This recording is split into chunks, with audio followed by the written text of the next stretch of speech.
I'm Orlando Jones, and I just want you to know that the Moana Nui Podcast will be starting soon. Stay tuned, yo. I'm Veronica Taylor, and from myself and Ash Ketchum, I just want to say, Moana Nui, I choose you!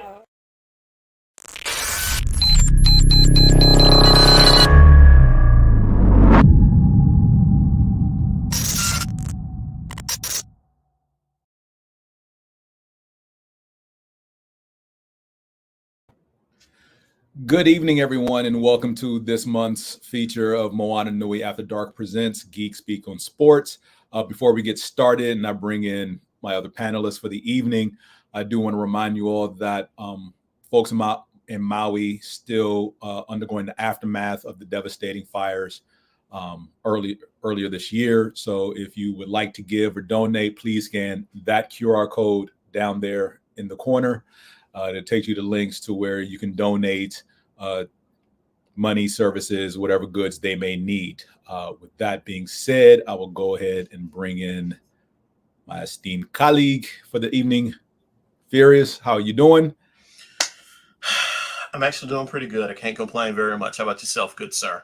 Yeah, the sports world is upside down this week and last week and possibly the week before that. Let's just say a lot of crazy has taken place since the last time we spoke. And I promise, folks, it will not just be the two of us again this evening. We will have others joining us as the night goes on. So I want to hold off on some of those bigger stories until the other panelists show up. But again, Fears, let's try to keep this non-NFL because there was a lot football related over the last 2 to 3 weeks that warrants ample discussion and something that's been bugging me pretty much all season. So we're going to hold off on that. Let's start off with Draymond Green. Now, look, I want you to understand that at the end of the last show, at the end of November's show, I had already planned to do something on Draymond Green because of what happened literally the week after our November show, in which the Golden State Warriors were playing the Sacramento Kings. And literally, no lie, folks, like by now you should all know the story, but within the first 3 minutes of the game, maybe even 2, I don't even think there was a score on the clock yet. I believe it was Malik Monk. No, sorry. They were playing the Minnesota Timberwolves. Excuse me. They were playing the Timberwolves.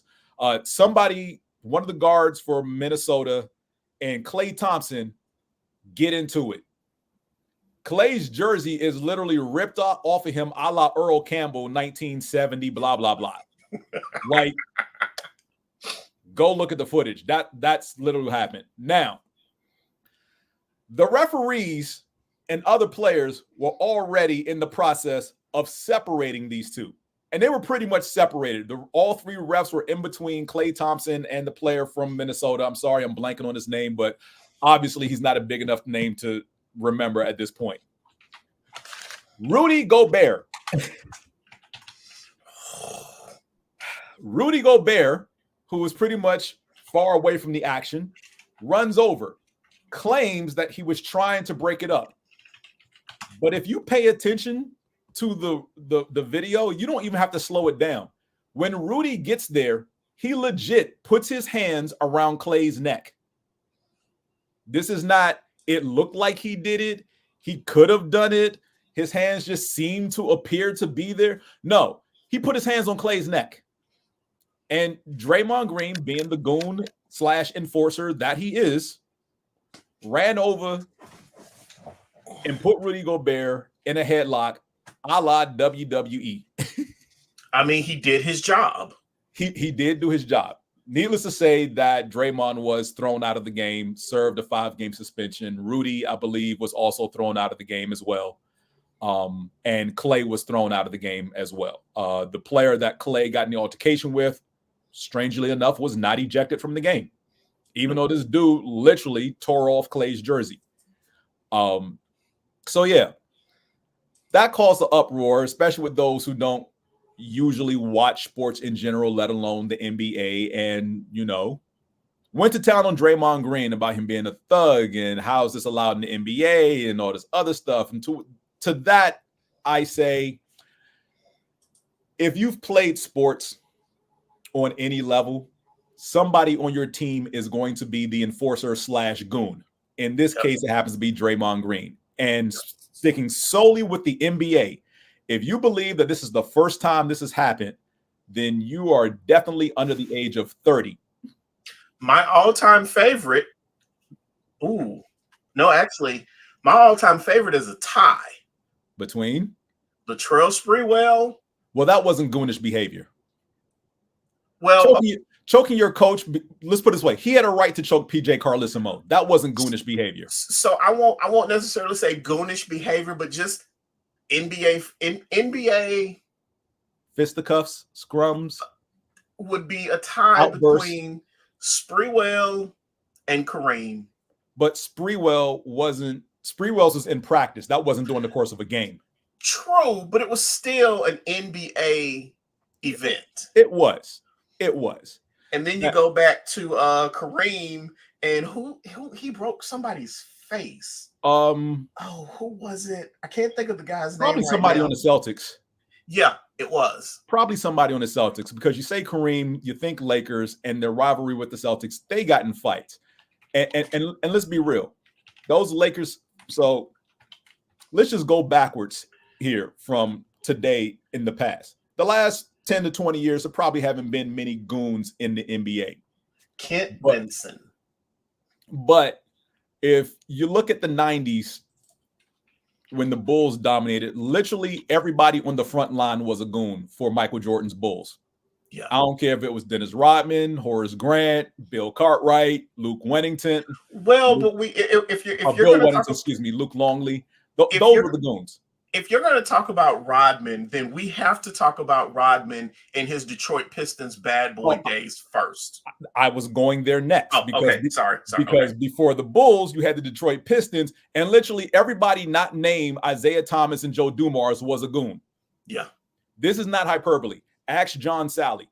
Bill Laimbeer, 6'10" white boy with zero skill whatsoever, was only in the NBA for about 15 years because he was tall and can shoot a mid-range jumper, started fights with literally every other team's star player.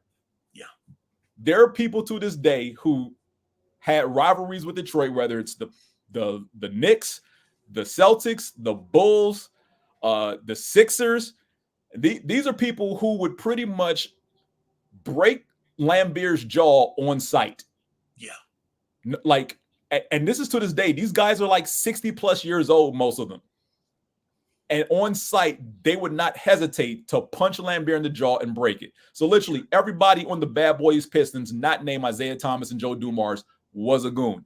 The Lakers and Celtics rivalry of the 80s, literally every player on both sides of the court was a goon.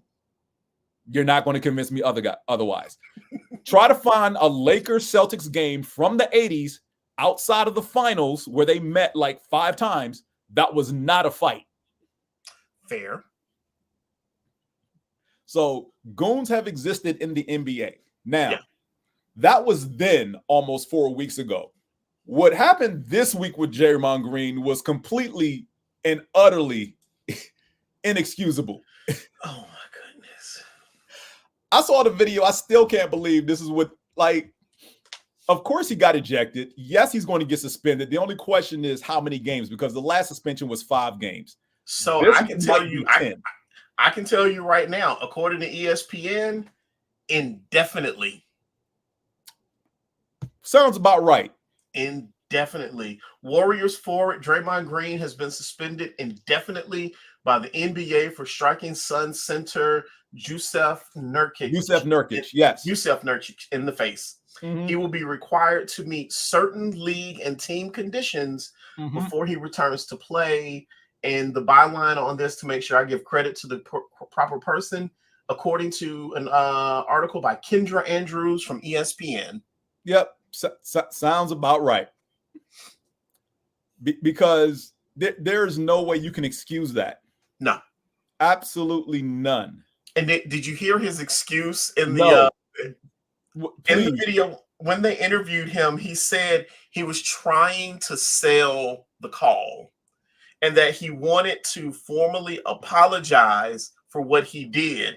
And I forget what the follow-up question to that was, but Draymond's response was, come on now, y'all know how long I've been here and doing this. You know I'm not going to apologize for something I intended to do. That's what he said.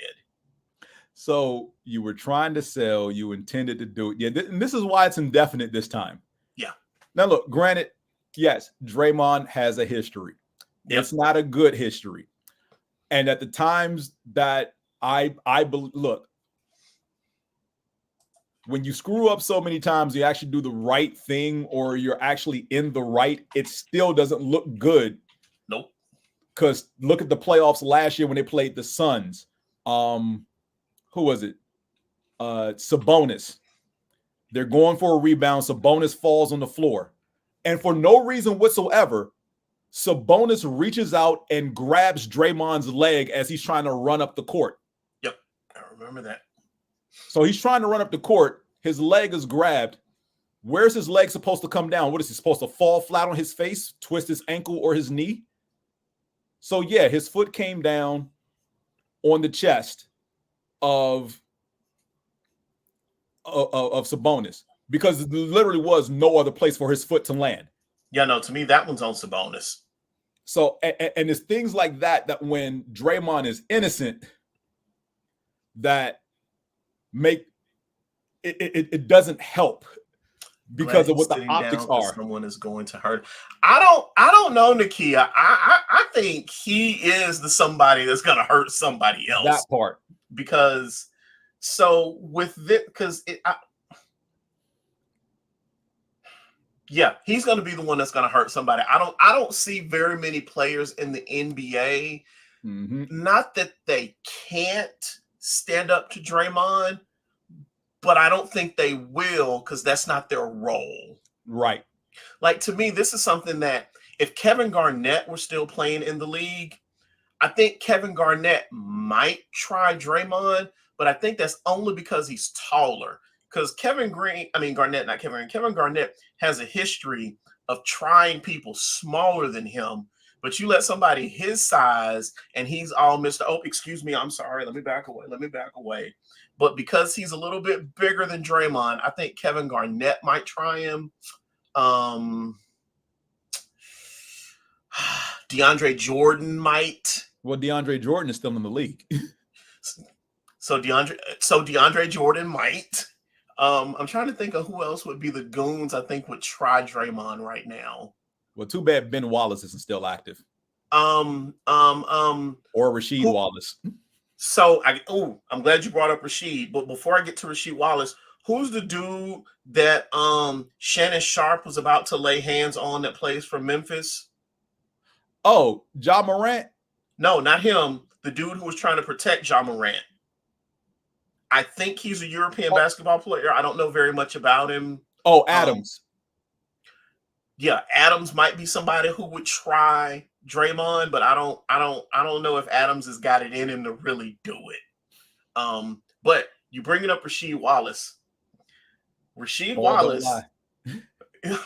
Ball don't lie. Nope. Draymond Green is 10 ejections away from taking the lead away from Rasheed Wallace. Sweet. Rasheed has 19 and Draymond has 9 at this point. For the season or career? Career. Okay. Yeah. Seems like it'll be more than that, but yeah. Let me make sure I'm reading this stat right. And look, make no hell of beans about it. Draymond in this instance, dead wrong. Oh yeah. I approve what he did to Rudy Gobert. Yes. Call me crazy, call me cavemanish. I approve that because Rudy deserved that. Yeah. The altercation was already broken up. Rudy had no business going over there. It was already settled. And he put his hands on Clay's neck. And look, say what you will about Draymond as far as his play style, whether he's good or not, whether he deserves the accolades he's received. Love him, hate him. it's a guy you want in your team. But if he's not on your team, everybody hates him, which is understandable. Not knocking that.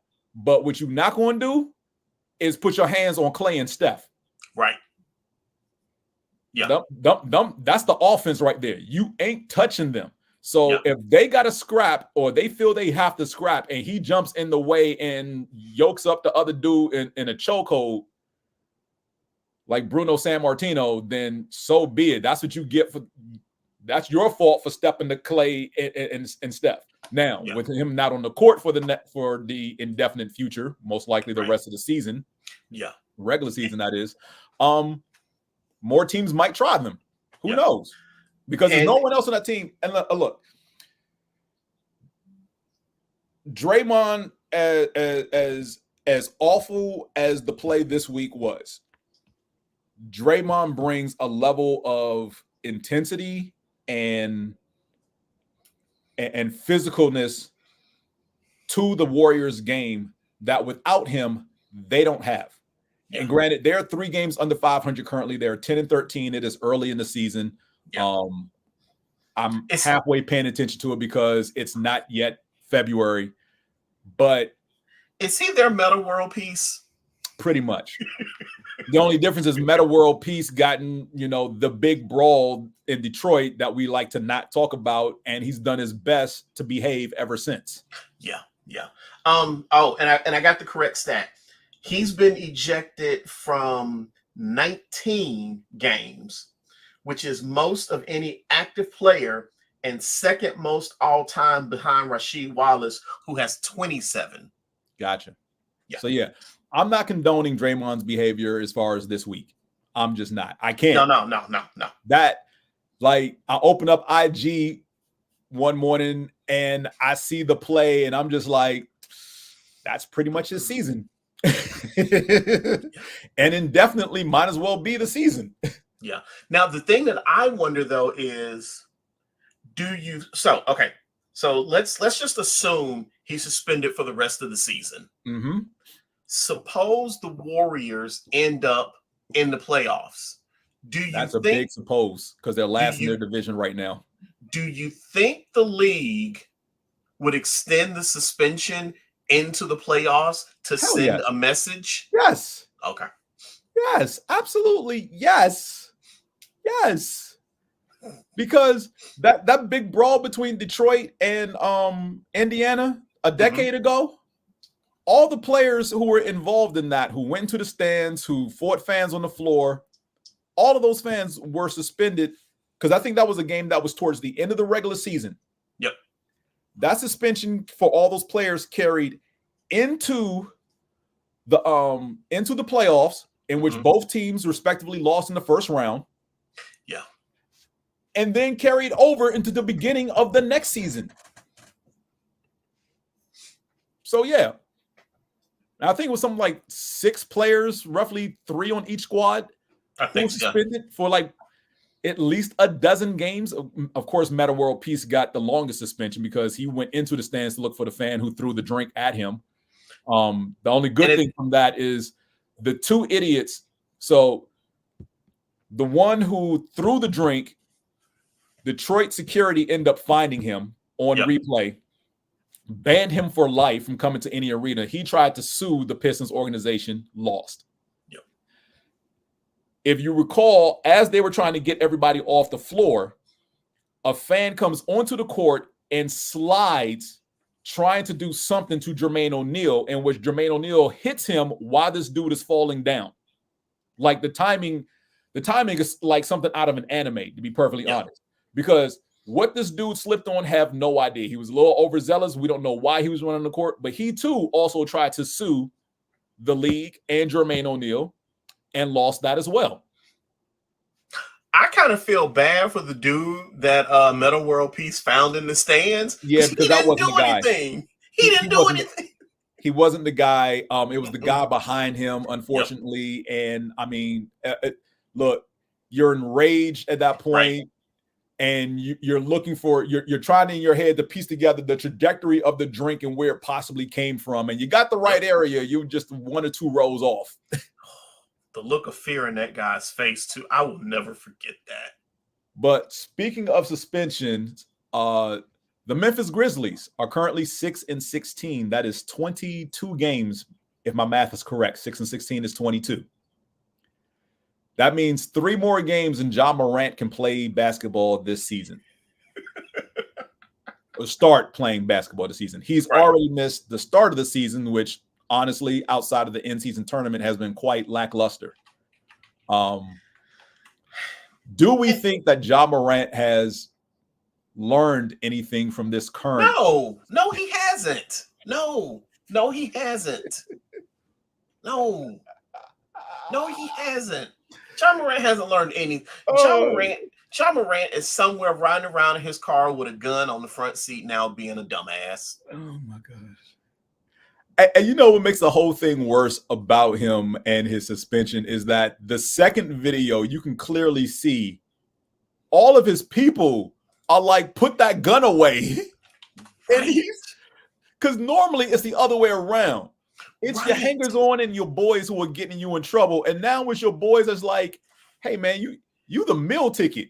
We marching off you. His boys got better. His boys got better sense than he does. His boys are like, look, we all will probably be okay if he gets kicked out of the league, but we don't want to do nothing. So everybody grab something. Dude, just stop him. But yeah, his boys have more sense than he does, because that one video where I think they were in the car and he's playing with the gun and his boy pans the phone over. He's like, oh shit, no, I can't show it.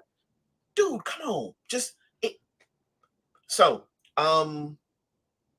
What's the show? I think it's Drink Champs that I saw a clip of when Shaq was on there. If it's not Drink Champs, it's another show that's on YouTube, where they interview style show.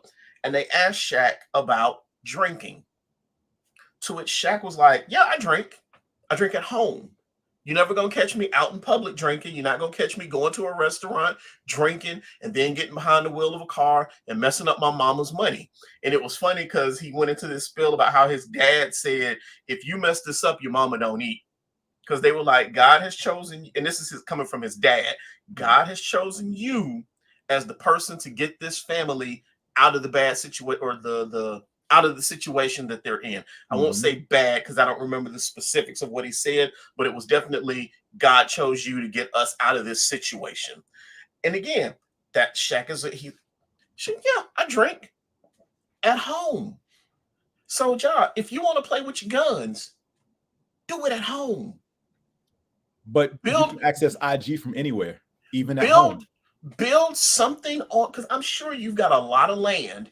Build a shooting range, do something where you can legally do this on your own property and not risk being the meal ticket for your family and your boys. Because, well, mom and dad live in the house next door. Yeah. So, and mom and dad are just as bad as he is. Oh, very much so. Didn't his mom make a phone call about somebody at the store? His mom is the reason that the first incident popped off, or at least the earliest incident popped off, because of how she felt she was treated at a Foot Locker in a mall. Yeah, okay, that's what it was. Yeah. Come on, and the calling him to come up there to, quote, handle it. Y'all supposed to be his parents. What the hell? Do better.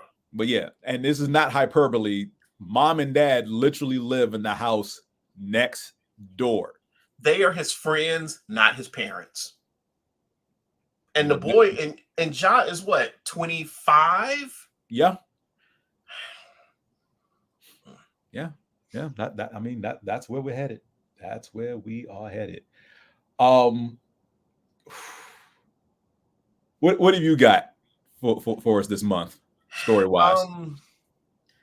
I don't necessarily have a story per se, but I have two things. One, this whole in-season tournament.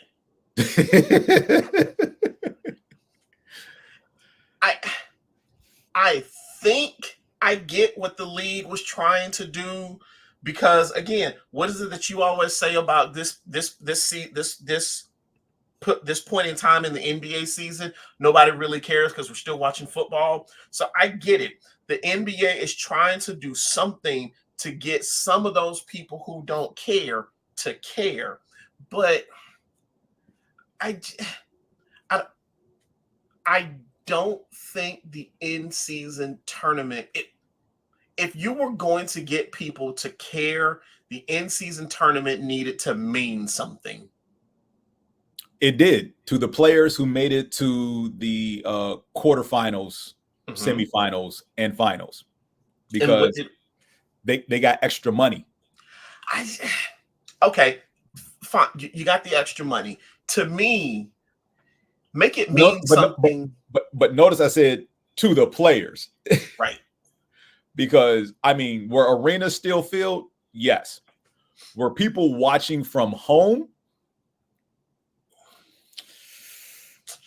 I mean, if you got in-season tournament games going on a Monday night or a Thursday night during the NFL season, that's just bad scheduling and marketing, because you're going to lose. Because even with the crappy games on Thursday night, people still watch those as opposed to the in-season tournament. and Nakia just asked a very good question. What incentive do the fans have?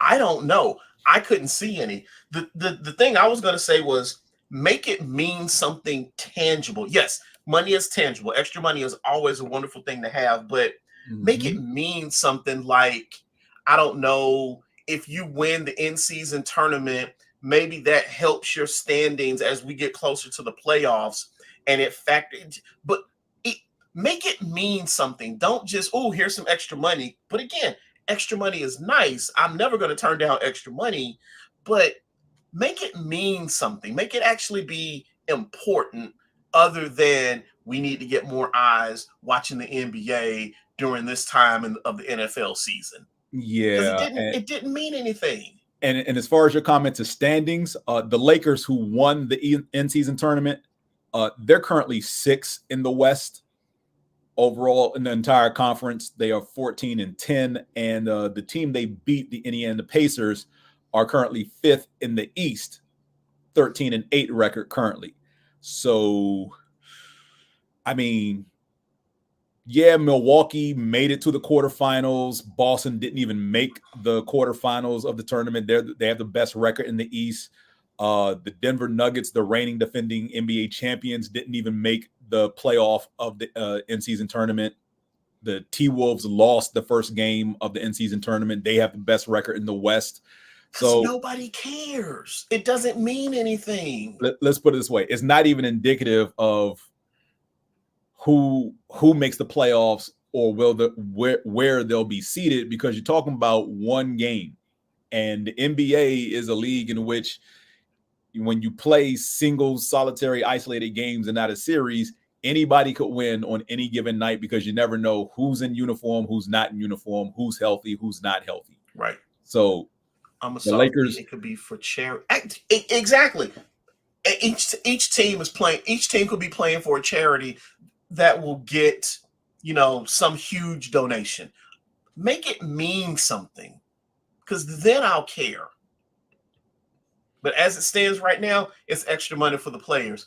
Ooh, right. I'm not getting any of that, so I don't care.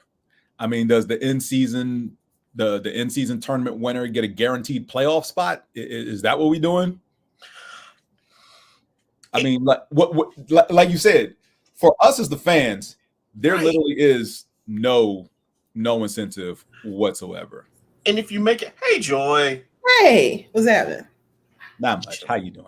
We just shooting the shit. Yeah, I figured as much. Did y'all actually go live? Because it doesn't look like you. Yeah. Oh no, we're live. Oh, okay. Why are you playing with your hair, uppity? I really, honestly, I'll be 100% upfront. I fell asleep, and I just woke up. I don't even have any extracurriculars to blame for it. I was just tired. Hey, look, that is perfectly okay. Yeah. We all been there at some point. Yeah. Well, and the other thing I want to throw out there is this one isn't sports related at all, but it's irritating the fuck out of me. I am sick of bundles. I have been trying to buy a PS5 for a week, And everywhere I go, these motherfuckers will not sell me a PlayStation 5 unless I buy a bundle with an extra game and a controller. I don't care about Call of Duty. That don't mean shit to me. So let me help you out. I want my PlayStation. Go to Sony's website and you can buy it. Walk into the store and buy it off the shelf. There's nothing on the shelf that is probably not going to be a bundle because the bundles is the holiday item. Amazon sells it. It is because the extra controller, the extra controller is not in the box. They hand you an extra controller and the game is not in the box. They give you a digital code to download it. Give me a goddamn PlayStation. I'm sick of it. The bundles just piss me off. I'll sell you a PS4 for $50. I got a PS4 in my TV stand right now. Oh, so again, if you can wait about 24 to 48 hours, because that's how fast it's going to take Sony to ship it to you with no extra charge. And I don't want the slim. I want the fat boy. Go to Sony's website and the fat boys buy are it. better. Mm-hmm. That's how I got my PS5. I had went to the website. Fat Boy. It was the best gaming console I ever had. I changed out the memory on it, and I wish I still had that. The PS3 games was fire. But anyway, sports. What are we talking about? So right now, and hey, Larry Davis. I'm not putting that comment up there.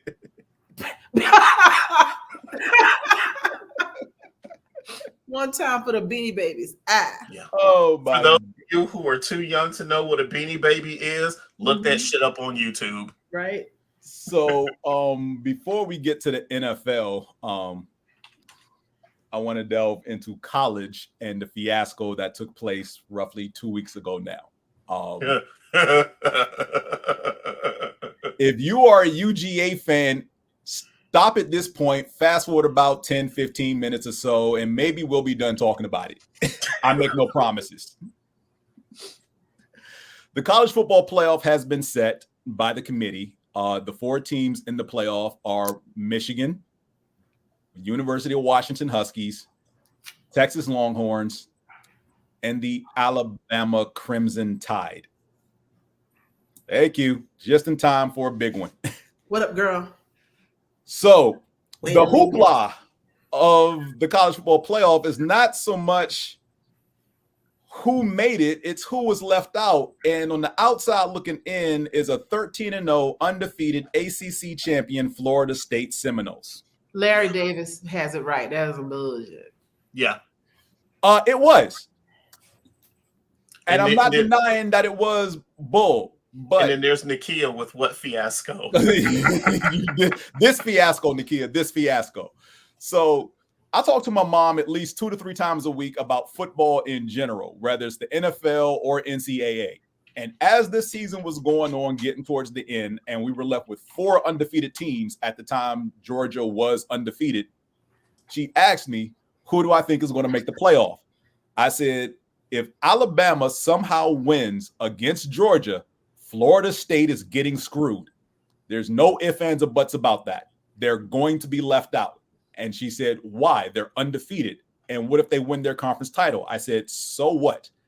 The committee has pretty much already made up their minds because they went into that weekend as the number 4 undefeated team. Top 4 teams going into that championship weekend were all undefeated. Georgia, Washington, Michigan, and Florida State were all undefeated. They were all 12-0, playing for their respective conference title games. And it didn't matter if Florida State won. Now, it would have helped if they had lost because the committee would have escaped all this controversy and everything would have been perfectly fine. It would have helped if UGA didn't crap the bed against Alabama. But here we are. Hold on before you get to your point. Because UGA was the committee's number 1 ranked team going into that championship weekend. And they were playing Alabama. Again, Florida State was 4. So Alabama, hypothetically at that point, had beat UGA. Yes, they were going in. They beat the committee's number 1 team. There's no way you leave them out. And it's the SEC champion. Ever since they've gone to this 14 playoff, there's not been a single year where the champion of the SEC has been left out of this playoff. Ever. But I mean, it could have been. Right. So the choice was this year to leave out the SEC champion who beat our number 1 ranked team or an undefeated Florida State squad who won their last 2 games without their starting quarterback and the conference title game without their second string who was out with a concussion. Really wasn't that hard of a choice for the committee. Do I agree with their reasoning? No. But unfortunately, I understand where they were coming from. So, yeah. UGA has a problem. It's called playing Alabama. I'm sorry. sorry. Remember when it happened. Everybody on Facebook was like, they are Before not we go, okay. Let me refresh your memory. I did post the following Monday after that game, a post that I had up from a couple of years ago when UGA played Alabama. And at that point, both teams were undefeated. To which I said, we've seen this movie before. It was basically history repeating itself. Replace SEC championship game with movie and UGA with the black guy. We know how this happens. No. Why You know what's going to happen when UGA plays Alabama in a title game. I hate you, James. Where's the lie?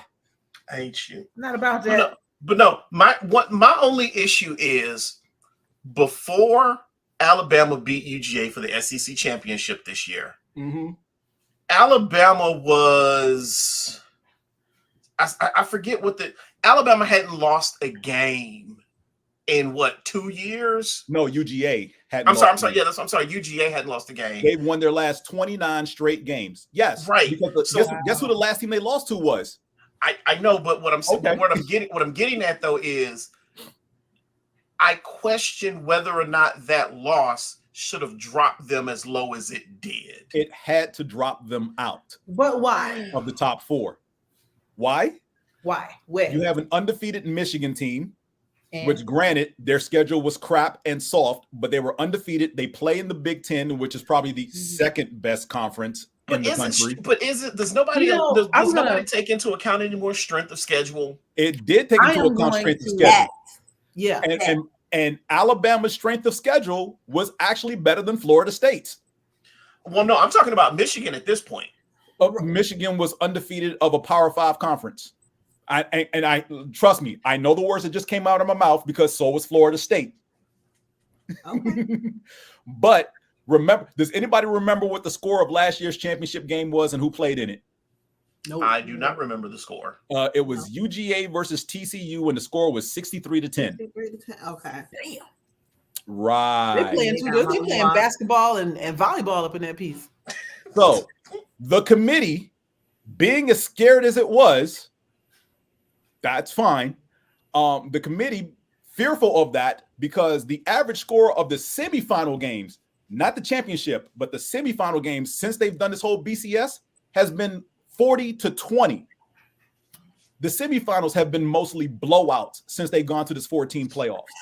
They're trying to avoid a situation in which if Michigan were to play Florida State, their thought process is with their backup quarterback, because the starter for Florida State broke his leg in a game 3 weeks ago. Yikes. All right. So he was not going to play. His college career is done. He's declaring for the draft and he's going through rehab right now. Okay. That ain't gonna go the way he wanted to. He's not coming back to Florida State next year. He literally posted on Twitter the very next day after that game, "This is the end of my collegiate career." Wait, is he a junior? Thought he was a sophomore. He's not coming back. Okay. He said it was the end of his collegiate career playing football. Not the end of his season, career. That means he's declaring for the draft.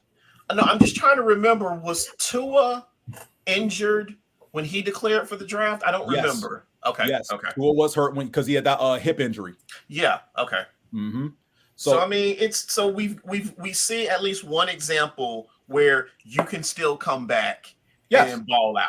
Of course. Just not on this level because you took an injury and you might as well go get paid instead of coming back to school. We don't know what his NIL deal look like. Yeah. So the fear is that because Florida State then beat Florida with their backup, but barely beat them because he got knocked out late in the game. And then if you saw the ACC title game,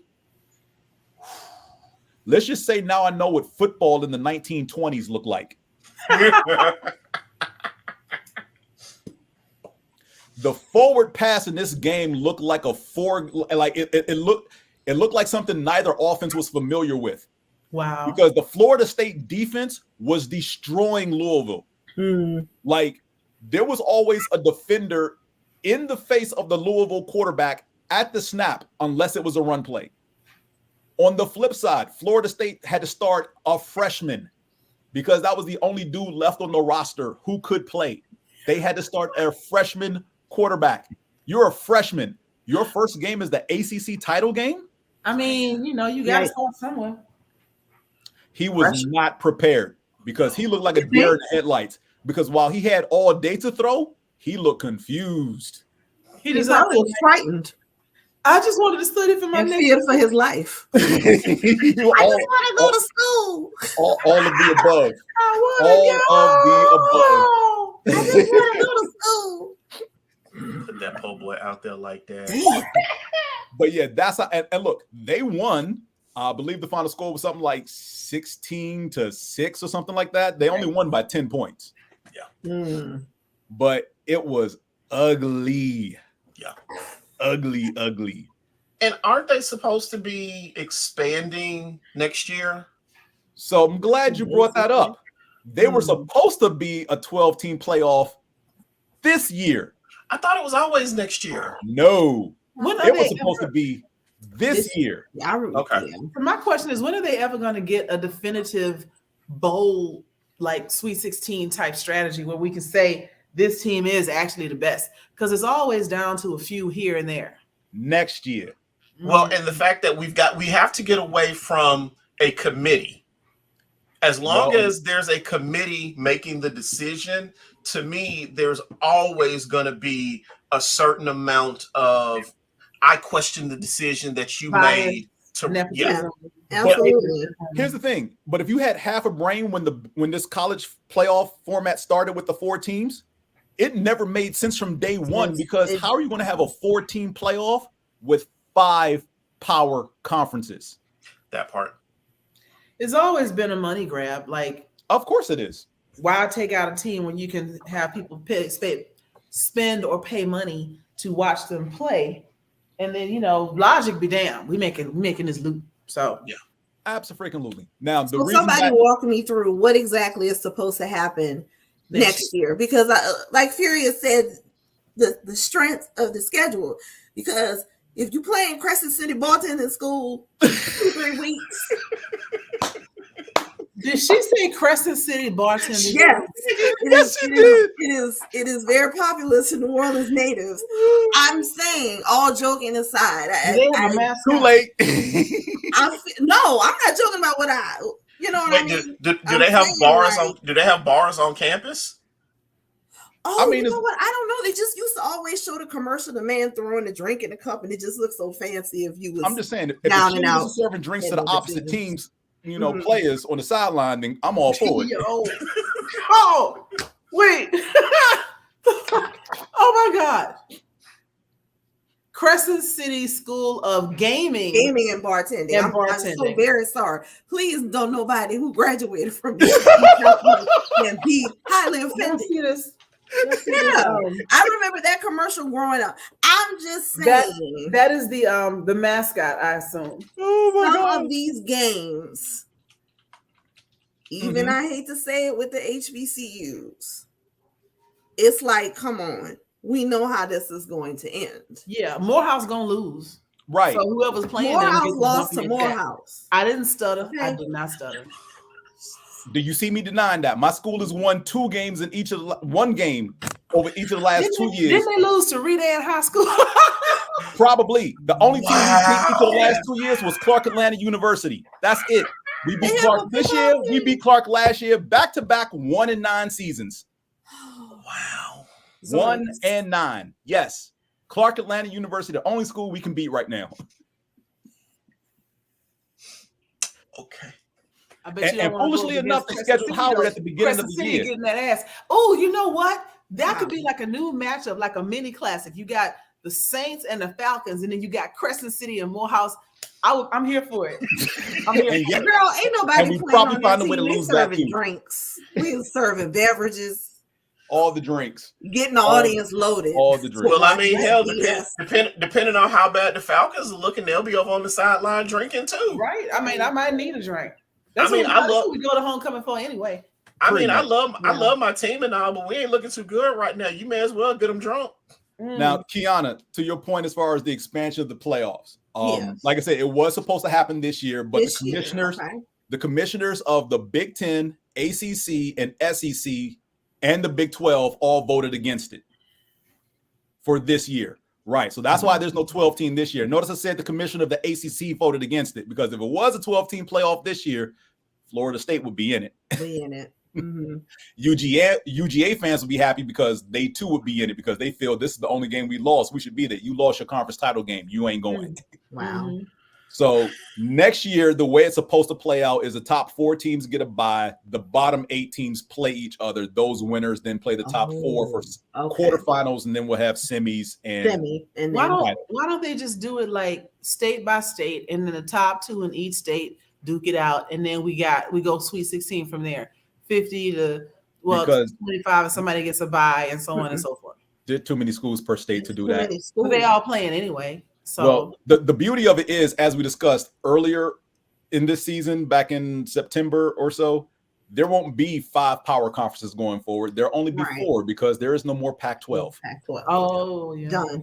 And if you look at the makeup of this current playoff, the 4 schools represent only 2 conferences starting next year, because Texas is moving to the ACC and Washington is moving to the Big 10 with Michigan. ACC. I mean, sorry, SEC. SEC. Yeah, okay. So, yeah, Texas and Alabama next year will be SEC schools. Michigan and Washington next year will be Big 10 schools. The other thing that's kind of interesting coming out of this is Georgia's quarterback leaving. Okay. No. Just as we're sitting here talking about it, it popped into my head. I remember hearing a blurb on the radio about him entering the transfer Portal. Oh, transfer portal. Wow. Yeah, and I'm Okay. like, Well, is it somebody I'm like, else did but- that too? Because they're There's bringing in like- somebody that's going to replace him. That's why. The head coach has brought in somebody that he wants. So he's either recruited a kid from high school, or he's looking to get somebody else, or somebody's on that roster that he really wants to play. One of those 2 things. 3 things. Yeah, I heard that and I was like, wait, really, dude? Just because y'all lost the SEC champ? But then again, I didn't even think about it from that perspective. But yeah, yeah, he has entered the transfer portal and is looking to be out. Qiana, you got a story or topic to discuss before we get into the NFL? I don't know if y'all talked about anything remotely close to this. It kind of plays into what we were just talking about, in a sense of having schools actually paying their college athletes, not the NIL deals, the actual universities.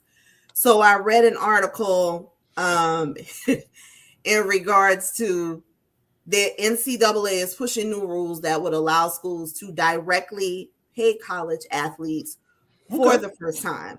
So this is a proposal outlined in a letter to Division I colleges that would allow schools to enter into name, image, and NIL deals, all of that.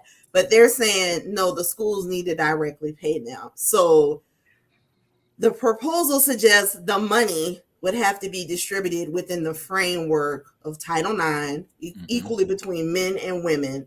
And schools with the most financial resources and the biggest brands would form a new subdivision that could set its own rules for roster size, recruitment, and transfer. I mean, for me, I've always thought that they should be paid. But I guess, what is the most fair way for money to be distributed? Who gets what? There's no fair way.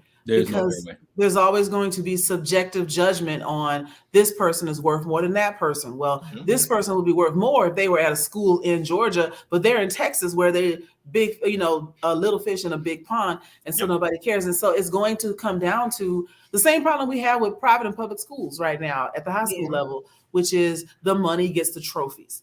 And that's going to breed more money, and you're going to end up with a capitalist corrupt capitalist nonsense at the collegiate level, above and beyond what they already have. They're going to take it down to the student level, and then the dark money, the back end, the penalties, the fees, the taxes. Who's paying taxes on this, right? All of this becomes a problem. Yeah, I saw that in the comments. I'll go out on a limb and I'll say that to me, the only fair way is the NIL deals.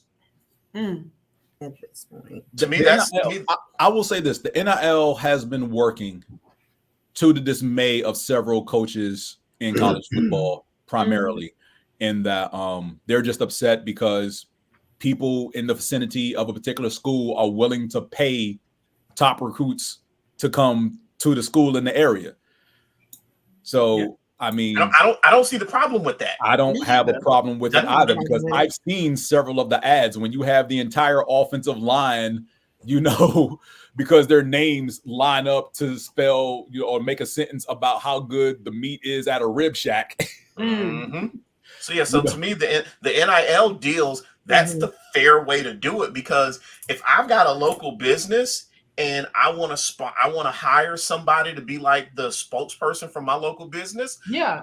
I'm not going to go to the university and say, well, who do you think I should give them? No, I'm going to go to my child who tells me this dude is fire. And okay, well, I'm going to put him in my commercial. Yeah, exactly. That will push for more free market dynamics than setting caps, making max and mins, and then letting committees or senior people decide who gets what. If you just say, Lefarius is hot right now, and so Lefarius gets all of the deals. I mean, it is what it is. Can you imagine? Can you imagine what it would have been like if they had NIL deals at college when Prime was coming through? Right. Or Jerry Rice. When everybody was just being handed their envelopes of cash walking through the tunnels. It also changes the prospects of the NFL draft, because there may be people that are good locally that scouts just ain't scouting, right? And then they get a good NIL deal, and now their face is on something. It changes who gets noticed. It could equalize a lot of stuff too. It gives them and great amount of leverage. There's no doubt in it. My concern is also, okay, so now are you going to snatch scholarships away? It's going to be one or the other, because we're not letting you have all this money. You can't have everything. Well, so yes, they can. Yes, they can. So the thing though is kind of the article that you were referencing. If it's not, I may not know exactly which one you're referring to, but there was one that I saw where it's essentially the NCAA realizing their days are numbered, and they're trying to hold on to a certain amount of power and a certain amount of control, because once you move to the NIL deals, once nothing you do involves the NCAA, what is their purpose? They know their days are numbered, because one of the things that I saw that I was reading was they were proposing they be the ones to manage the money. That's what I'm talking about. That means they get a cut. Right. That means they direct who gets what. No, I'm saying in regards to the athlete, it's going to be like, you can't get the scholarship and this and that. And no, I get it. It's a complete money grab. But that's always been the NCAA's pushback to NIL deals, is that they always want to push the agenda. These guys are they're student athletes, amateurs, amateur athletics, which is all BS. We know this. Because don't you get paid to be in the minor leagues in baseball? Yes, you do. So what's the difference? Well, doesn't my tuition and me being here pay your faculty? Not as much as you think. You shut up. She's making a good point.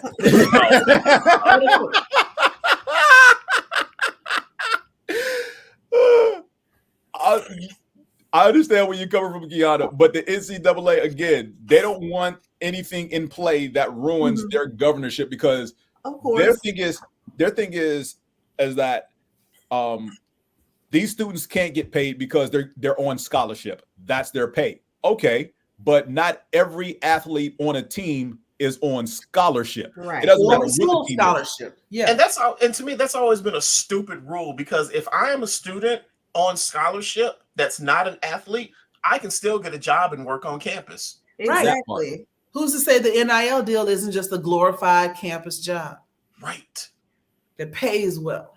Right. Because see, the NCAA would if you have a FedEx Kinko's on campus, and you get an NIL deal with them mother. Winning. All you got to do is every so often you're at that FedEx Kinko's doing an autograph signing. Right. Genius. You got Subway on the back of your letter jacket. Right. Mm-hmm. Again, I will never forget the interview Chris Webber did with some reporter who was on Michigan's campus the year he was going to the draft, and they were walking down some campus bookstore. It was like literally a block off campus. Yep. He was like, "You see that right there?" And they pointed in the window. It was like, "Yeah, it's like that's my jersey. It sells for $60 some odd. I don't get a cut of that. That's why I'm going pro." Mm-hmm. So, let's deal with some NFL shenanigans. Before we get into respective teams, Jim Irsay, the owner of the Indianapolis Colts. I don't know if anybody has seen this interview with Andrea Kramer of HBO Real Sports. Side note, that show is going away. Their last episode is coming up soon, so sad to see it go. Yeah, HBO Real Sports is done. This is their final season. But yeah, so she sits down with Jim Irsay, who has a history of being fined by the NFL for driving under the influence. He's done this at least twice. Yeah. That I know of. Probably more that has been hushed up. But the most recent one, he sits down in an interview with Andrew Kramer talking about it, saying that the only reason he was pulled over is because he's a rich white billionaire. Oh, that guy. I heard about that guy. To say that this whole thing was tone deaf. And he started out by saying, I don't care how it sounds, but the only reason they pulled me over is because I am a rich white. They pulled you over because you were swerving, you idiot. Not according to him. Well, how would he know? His eyes was crossed. Exactly. Now, here's what happened. He had some procedure at a hospital. I don't know if it was an outpatient procedure or not, but then he gets behind the wheel of his car and takes medication. And the medication says on the bottle, because it always does, do not operate heavy machinery while taking this medication. Where is his driver? I'm sorry, what? Where? What? Who? Where is his adult? He continues through this interview embarrassing himself, saying that referencing the black woman who raised him. Now how I get in it?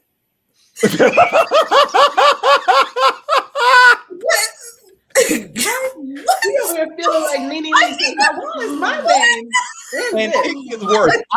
I could not begin to paraphrase half of what he said in this dribble that was coming out of his mouth.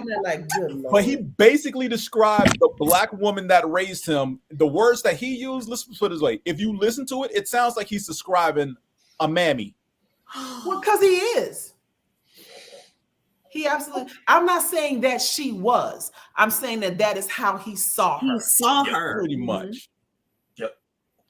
Oh my God. Did he say that have to do with anything? No, change gonna come was not playing in the background. Did he say that nobody's been persecuted like him? Yes, he did. He actually said that. Yes. So here's something else. A small excerpt from an article on The Guardian. Wait, where is it?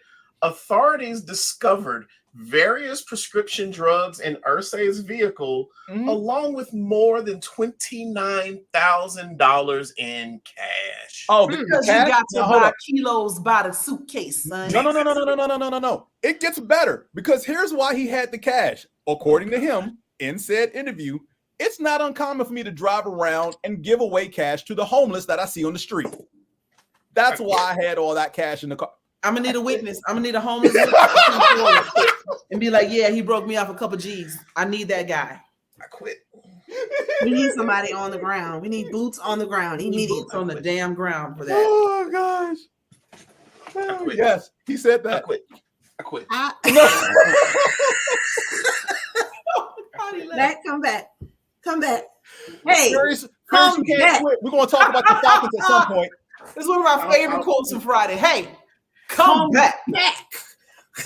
You know what? I don't want to talk about my Falcons. I don't Yeah, want can to. I pass as well? I'm done for the I don't want to talk about my Falcons. But I do want to talk to you, about your Furious, entire about division eventually. Another story that had the NFL on fire recently was Carissa Thompson, who was a sideline reporter. She's currently the host of the pregame and postgame show for Thursday Night Football on Amazon Prime.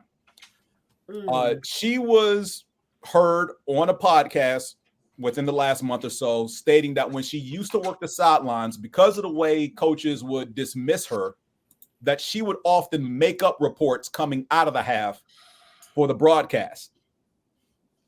I absolutely believe that shit. She said it wasn't uncommon, and it's something that she did more than once. Now, she did say that she would not, the stories that she would make up would be based on analysts of the game. So if a team was losing, analysis. That's an analysis of the game. Okay. Based on how the first half played out. So if a team was losing and they weren't running the ball, she pretty much say the coach was unhappy with the way his team performed, and they think they should get back to running the ball to establish some type of rhythm in the offense. She'd be right. She just had, which is right. Quote. She just didn't talk to the person, and he didn't say that to her. So what's the issue here? The issue is that she's basically fabricating. Now the concern is how much is she fabricated, and has brought all the other current sideline reporters under fire, because now you've had people like Pam Oliver and Lisa Salters. Oh, they only looking at the women? I'm sorry? They only looking at the women for fabrication? No, well, she's the only one who's admitted that she's done this. So it's one of those things where if you're upset with somebody for behaving badly, you got to look at the underlying reason for why they're doing it. Fair. And if you're stopping her from doing her job, and she's still on the hook for her job to present some sort of story, she's making a best guess estimate on a story, and it sounds like it'll be true. I would say, if I were her, I dare you to go back through everything I've ever broadcast and tell me which ones was lies. If you can spot them, I give you $100,000 for every lie. Yeah. And one article that I was looking at before we started tonight, I hadn't had a chance to finish reading it. But the headline of the article is not $100,000. Fox Sports Clarissa Thompson clarifies comments about making up sideline reports. I have never lied. That's what she's saying. Yeah. Because if you think about what you just said, James, the coach was upset. She ain't lying. She ain't lying. No. She didn't say the coach told me he was upset. She said the coach is upset. She was smart about it. I mean, that's a politician's way of lying. I like it. I'm not saying it's right or wrong. She basically spun the situation as best she could, but I'm just saying it did set the NFL world on fire for about 3 days. Because it's like, how dare you do this and then make stuff up? I don't appreciate that either. I feel like if she was a dude, they'd have been like, damn, that was smart of him to figure out how to do that. Probably. Well, they would have spun it the way you just did, in the sense of like, show me all the receipts in history to prove me wrong. But again, other current sideline reporters, like I said, the big names, Rinaldi, Salters, Oliver, they pretty much took to Twitter and were like, I don't agree with what she's done. Never in the history. Like, if I couldn't get anything, like, depending on how big you are, you can actually get away with saying the coach was dismissive and didn't speak to me going into the locker room or coming out of the locker room. But she wasn't that big. And she probably wasn't at the time. Maybe she should have said the coach would not talk to me, so no story. Coach being a little whiny. Fair enough. Yeah. But how big is her name? Like I said, the three people I've named: Lisa Salters, who does Monday Night Football; Pam Oliver, who's now with the B team on Fox. She used to be with the A team on Fox when it was Aikman and Joe Buck; and Tim Rinaldi, who I think is. You also got to remember. Yeah. You also got to remember the atmosphere that she's in. Like, I hear you. I hear you, Larry. Like, maybe she should have just said the coach would not talk to me, so no story.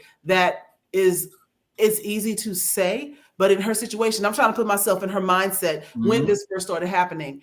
If I don't have a story, I'm one of the few women out here. If I say he wouldn't see me, then I'm a whiny little woman. And how come the woman can't handle the pressure?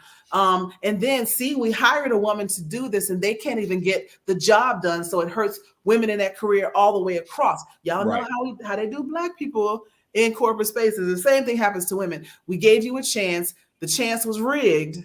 And now, Larry, hold up. Larry, yes, she would have. Mm-hmm. Yes, she would have, because for the time frame that she said she was doing this, again, she is not one of the bigger names. The two biggest names for sideline reporter, or at least two of the biggest names, like I said, Lisa Salters and Pam Oliver. Everybody knows who they are. Mm-hmm. They can get away with doing this because of who they are. Clarissa Thompson, at the time that she was working sidelines, nobody knew who she was. Yeah, she wasn't a big She enough was name fighting yet. for that. She was fighting just to get airtime. Fighting for it. And so she did what made sense to her in the moment. To her at the time, right?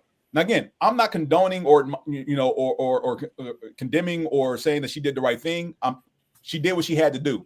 What did they say? Fake it till you make it. I understand pretty much. Mm-hmm. And again, look, this is a thing where, and to be perfectly honest, if you look at the games week in and week out, the vast majority of sideline reporters are women. There are very few men in this role. Now.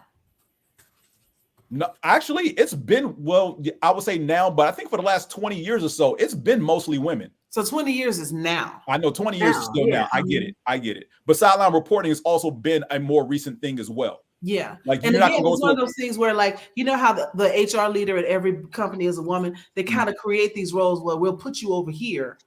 It's a different form of marginalization. It's the gaslighting. We gave you a job in sports broadcasting, but it's this little sideline job we made up. Understood. Yes. I hear you. To fill a box. Even though you're qualified, probably overqualified. But Exactly. You know more than everybody but the coach. That's why, because again, to your point, Qiana, she had to be overqualified to get the job in the first place, which means her relatively intuitive analysis was on point. That's why couldn't nobody tell she was lying, because she was right. Because she's good at her job. She was good at her job. Well, from someone who's good at their job to a group of people who are not good at their job, referees. Oh God! Somebody put a hit out on their ass yet, man. Wait, are we still in the NFL, or are we going back to the NBA? I mean, shoot, pick a league. It's an NFL story too. Pick any league. Because who was it that got ejected for just saying like 3 words to a ref? I didn't see that. Literally anybody in the NBA. The only referee I rock with is the one from the Savannah Bananas. It's my boy. His little twerk himself. But yeah, referees, in a nutshell, I don't want to say they trash. They are. I say it in English and Spanish. Basura. I give it to you in Korean. Seregi. All of it. What she said. Yes. They ain't having a fun time over the last month or so, or the history of sports over the last 10 to 20 years, because the referees have ruined Super Bowls. Yes, they have. They have. Because let's speak to the hypocrisy Patriots. of the most recent debacle, which is the Kansas City Chiefs, Kadarius Toney, the offensive player lining up off sides. Yes. Now, I don't know if you all watched the Twitter video I sent from NFL Live with Dan Orlovsky critiquing Kadarius Toney, but that wasn't the only time in the game he lined up off sides. He did it at least 4 or 5 other times throughout the game where he was out there. They just happened to throw the flag on that play that resulted in what would have been the go-ahead touchdown. Now, the funny part is the way Patrick Mahomes has been catching hell in social media, because after the game, he's talking about, let the guys play. Now, I get it. He's probably still frustrated from the week before where his wide receiver, Marquez Valdez-Scantling, was interfered with on a pass against Green Bay and no flag was thrown. I understand. But, sir, you also benefited winning a Super Bowl against my squad because a flag was thrown in crunch time where they basically let Bradbury get handsy with receivers all game. And literally, go back and watch the Super Bowl. There are a number of instances where Bradbury could have been flagged for holding and or pass interference throughout the game against the Chiefs. And they let it slide. And they let it slide until that final moment where you're, hey, ref, you want to throw a flag? But now you're talking about let them play. Mm-hmm.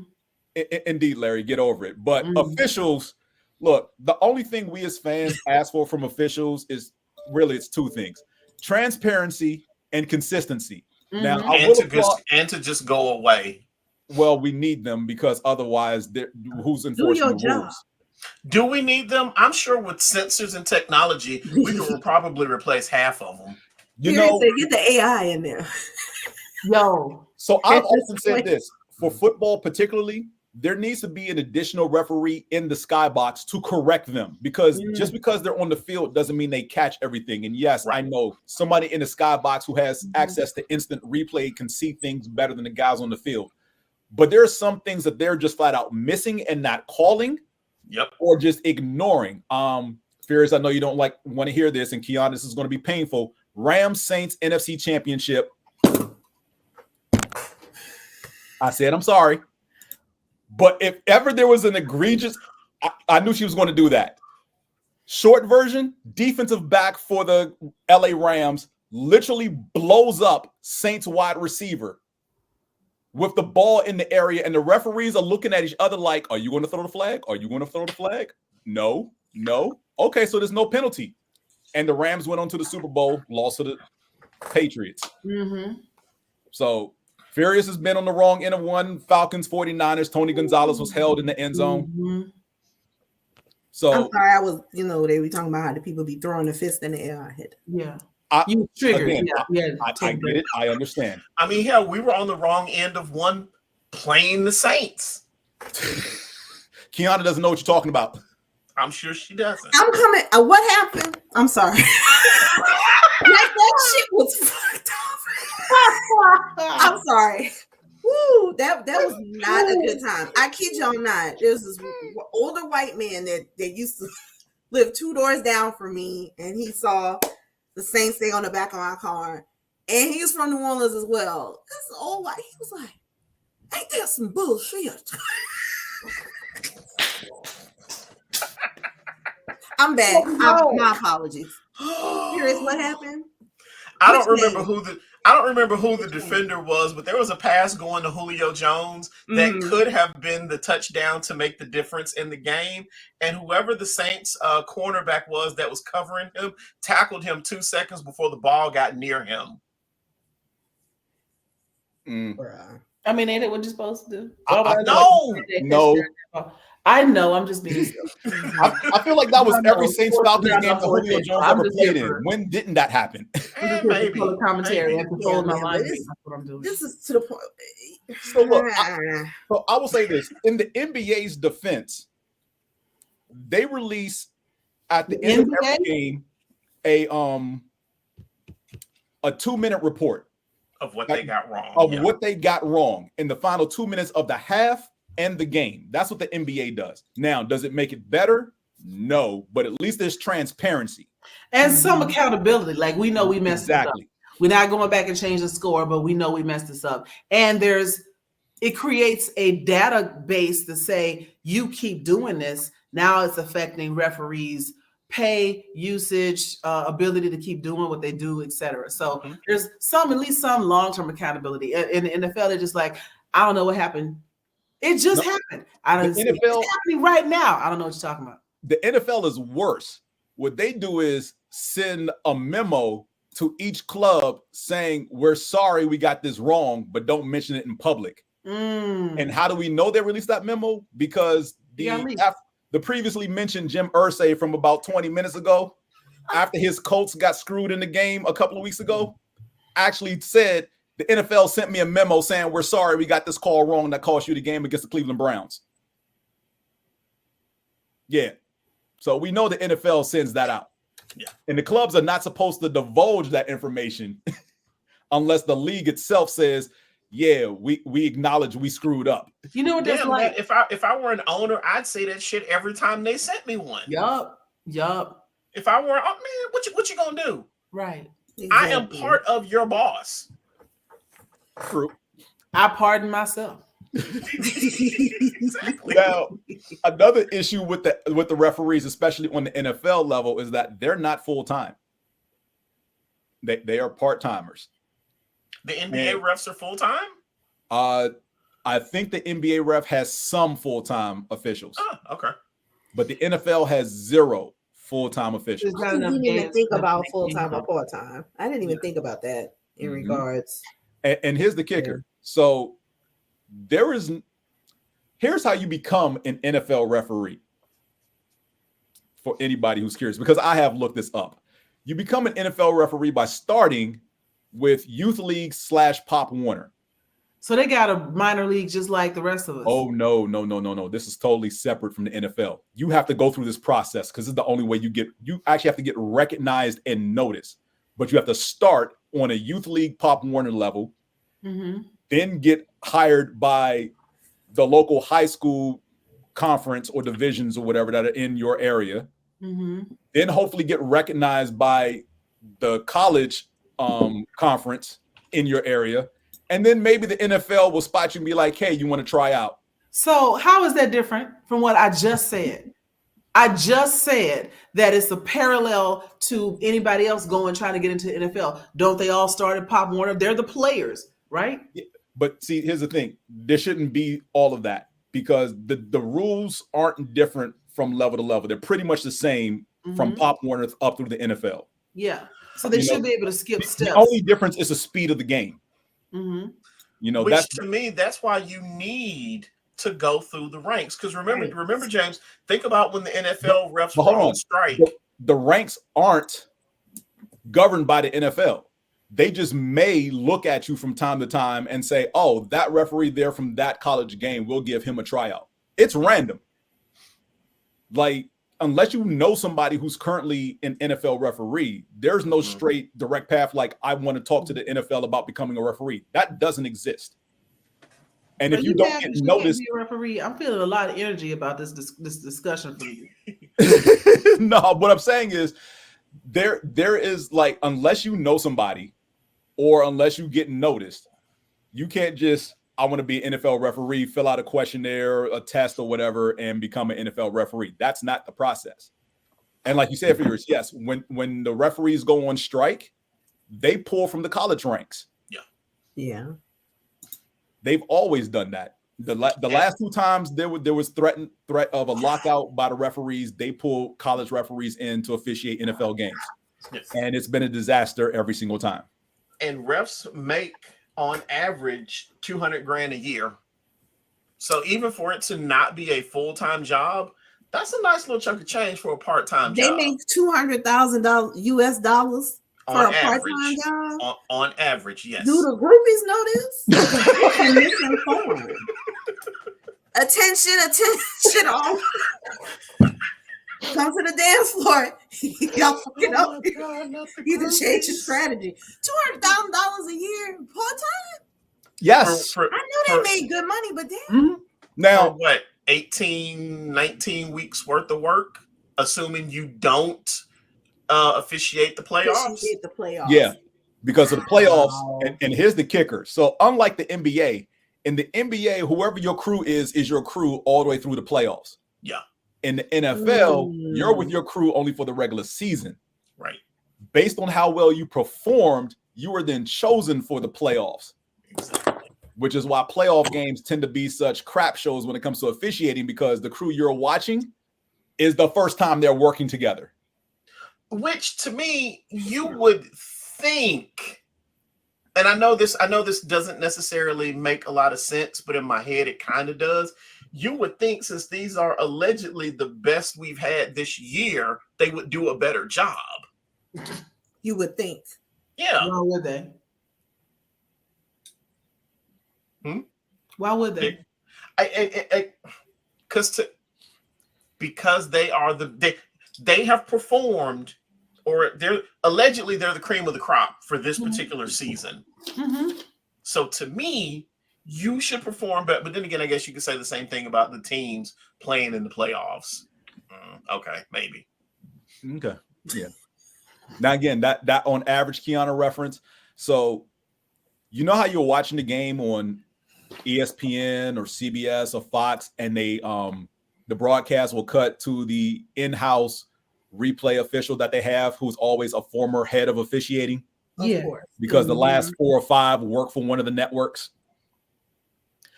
When they were, before they were the head of officiating, when they were actual referees, those guys weren't making $200,000.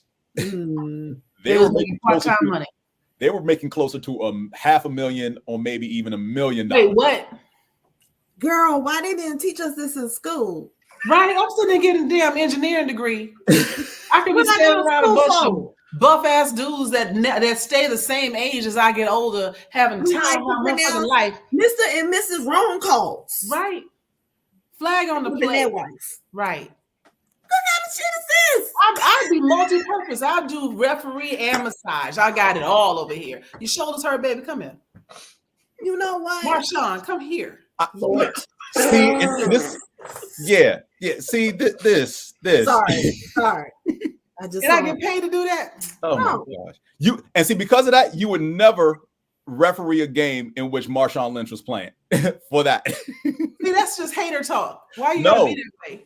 Actually, no, because NFL officials, they do have fandoms. They're not allowed to referee games in which they're a fan of, and oftentimes not even games in which their favorite team's division adversary is playing in.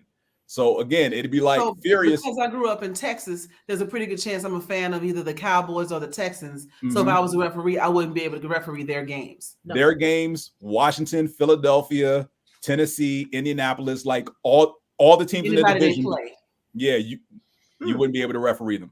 You didn't say Marshawn. See, I'm still good. I would fairly officiate a. They would catch one outburst of you on social media about how much you love Marshawn, and you would never ref one of his games. Why must you ruin my dreams? The killer of all dreams. And James, I don't know why you calling out my name. I would fairly officiate a Saints game. No, you wouldn't. Yes, I would. You wouldn't fairly officiate a Saints, Bucks, or Panthers game, and you know this. That's just not true. You'd be the type to put like Maylocks in their Gatorade and be like, I don't know what happened to the whole team.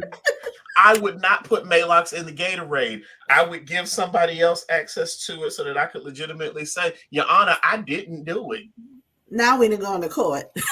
Now you sound like Michigan's head coach. The guy in charge didn't know his underlings were fucking up. An entire episode of 30 for 30. Serious. I need to always be able, as somebody who is we'll just say somebody who was in my life when I was younger, who was a legend in the streets. As he said, just make sure, young buck, you can always tell the judge, Your Honor, I had no idea that was going on, and it's the truth. Plausible deniability. There you go. Last thing I want to get to before everybody can rant about their individual teams. Dan Orlovsky. Oh God. What do we do now? Can we get rid of him, please? So for those who don't know, Dan Orlovsky had a 12-year, surprisingly, career. Wait a minute. Somebody go call Candaysee first. Oh no, trust me. I told her this was not about her quarterback, but just this dude who's in love with him. And it's indirectly about her quarterback. Yeah, but I'm not bashing her quarterback. Oh no. I know. But Dan Orlovsky had a 12-year NFL career, mostly as a backup. Started a handful of games here or there. Is most famously known for running out the back of the end zone in a game against the Minnesota Vikings because Jared Allen was chasing him through the end zone. And it is so infamous that everybody calls it the Orlovsky. So much so to the point that over the last 2 years, 2 different quarterbacks have done it. He's posted on social media, I'm off the hook. And his colleagues at ESPN constantly remind him, you will never be off the hook because you were the first. That's why it's called the Orlovsky. So you will never be off the hook. This is what you're known for. Bless his heart. Live with it. Now, does he know what he's talking about as far as the play of quarterback? Absolutely. We'll give him all that credit. He's learned a lot holding the clipboard and watching, starters play well or badly. So he knows what's supposed to happen or not supposed to happen on most passing plays. Howsoever, his love affair with Josh Allen is a bit much. Yeah. And I hope that every woman out there finds them a man that sticks up for them as much. If he don't love me like that, I don't want him. Ladies, if your man don't love you and stick up for you the way Orlovsky sticks up for Josh Allen, you do not need that dude. No. At all. Check me. Be honest with me. I don't want that. Because that ain't right. Because every single person who has mentioned Josh Allen, quarterback of the Bills, by the way, turning the ball over in any capacity at any point in the game, Dan Orlovsky acts like you shot his dog in his face. Oops. As like, dude, no one's dismissing the fact that Josh Allen is one of the best quarterbacks in the league. Howsoever, he's got flaws, just like everybody else. Over. Yes. Jesus.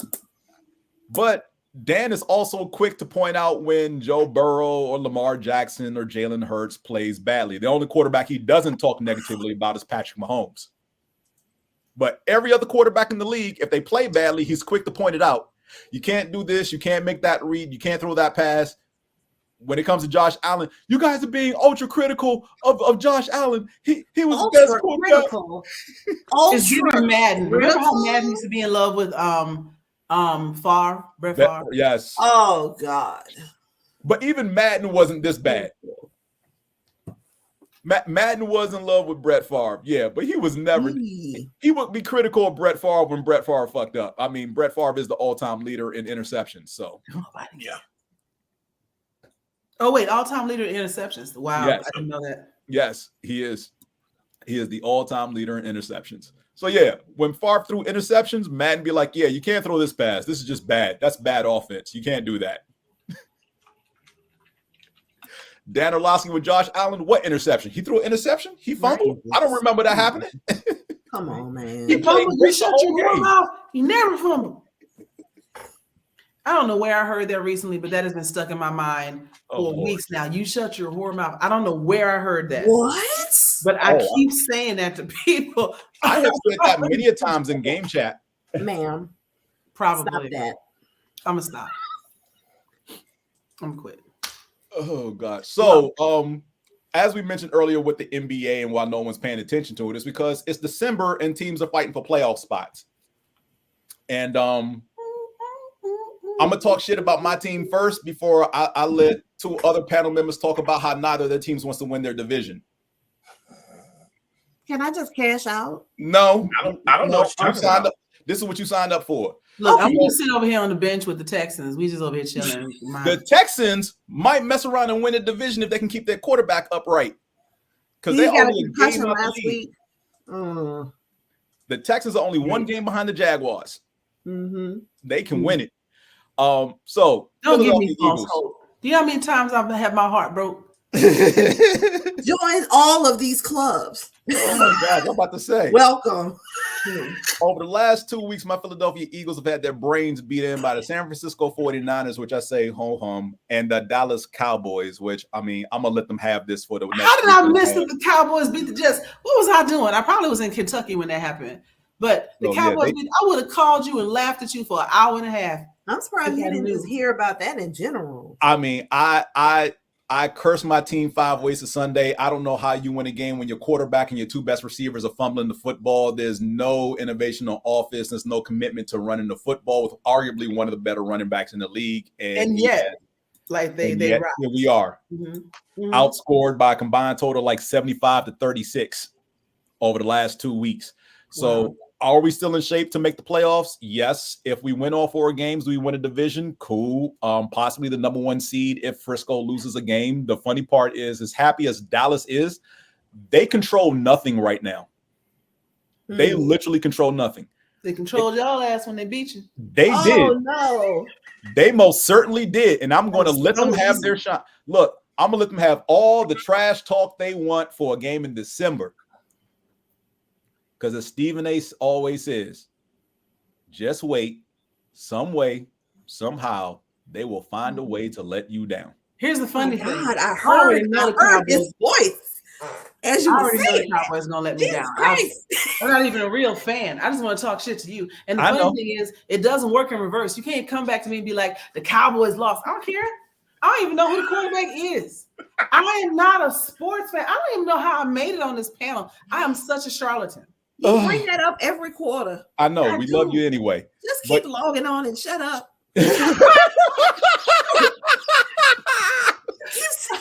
You're the diversity hire. Shut up. God damn it. In the infamous words of Dwayne "The Rock" Johnson, know your role and shut your mouth. Girl. Oh, God. Girl.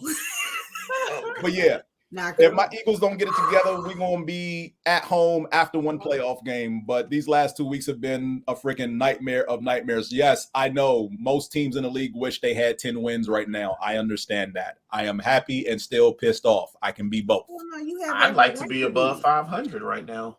Yikes. So Me too. whichever one of you two wants to go next. You want to go? Who want? Mine is short. Burn it all the fuck to the ground. Burn the camp down. Fire the coach. Fire Gail. Fire the cheerleaders. Not Gail Benson, the owner. Fire her. Get rid of Eric. Fire the sensations. It's bad. Fire the vendors. Fire the popcorn The guy. vendors, everything. At this point, I don't even want to go to a game at home to have a drink. Throw all the beer out. It's bad. It's just bad. And Furious, I know you spoke about this. I don't know if this was the last time I was able to hop on or before that. I call it loyalty fatigue. I'm just making up a new term now. I am tired. I am tired of the mediocrity. I'm tired of the BS. I'm not going anywhere else. But how Furious, as you stated before, I don't know how much more time I can take. The mediocrity, just content with constantly getting C's on the report card. I am tired. This shit is hard. I am sick and tired of it. I don't know if and when things will ever get better.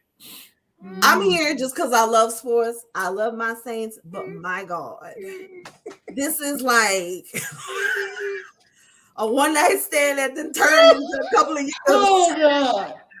No, it's a one night stand that you done ended up with some little badass kids that you can't get rid of. Oh my God. And all y'all look like your daddy. And I'm sick of it.